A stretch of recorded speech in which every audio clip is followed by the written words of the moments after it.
les Guinéens là, tout, j'ai dit, quiconque qui supporte Mamadi Doumbouya, quiconque qui supporte chose, Ousmane Gawale Baouri, mignon faut qu'on dit baréji. Mi te passe arrêt à ta colla. On a mis Guinéen Joka, awa engato en heba surprise. Engato en heba surprise ko heba gila akka do ngende raduna. Yo bi baréji bi tiagaji wondi New York e Paris. Ko dum mi haali mi te passe jonno min lan takko mon do aranela. Wana on pormeti Ousmane Gawale hen tolan. Hido ngimina baréji be pirade ni taraw yarata kala. Mi ngenen ko en gotum. Min na en gotum. On tiagino New York do yila ha hande New York ko groupe mom.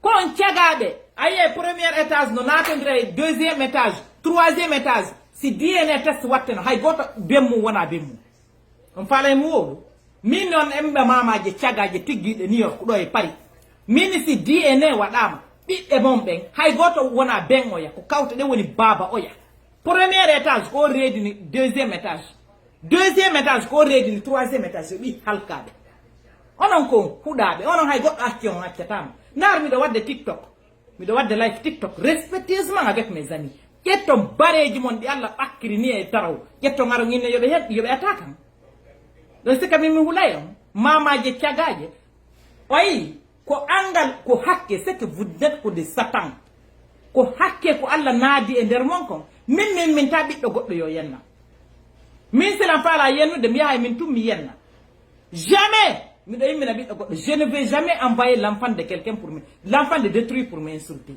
Pour insulter les gens. Si je vais insulter, je vais aller insulter. Mais aller envoyer les enfants de autrui pour insulter les gens, non. Que Dieu me sauve. On fait ni comme une néon. Maman je tiagaje. Si on fait la note de langue, elle tout voit un téléphone.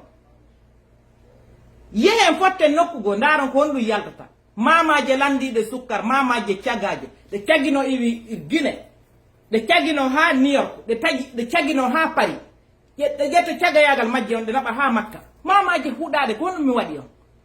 Ko mi wadi on. Fimi reni Guinée be udi to gite. Hala si Mamadi Doumbouya e bibbe mum ben e dengu mun no yawde walo e hotel ji. Yaha walo e der millions mbudi mon din. Min mi do wadde fiyo gite men no uddito. Daro don yimmi non goddo e yennam. Et maintenant, pourquoi? Qu'est-ce que j'ai fait à vous? Min yalla halko ngon fop. Are kadi yennon. Are atakolla. Min ko Amérique mon. Min non ha hande go mi landaki sukkar. Moi Amérique je vis ici. Je paye les taxes.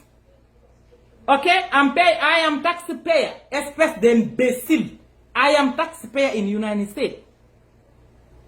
Attack me and see. Min ha hande mi landaki go sukkar Amérique. J'ai dit que je n'ai jamais demandé le sucre en Amérique.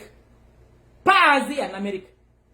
Je n'ai jamais mangé l'argent du gouvernement en Amérique. Je paye le taxe, on ne me retourne même pas.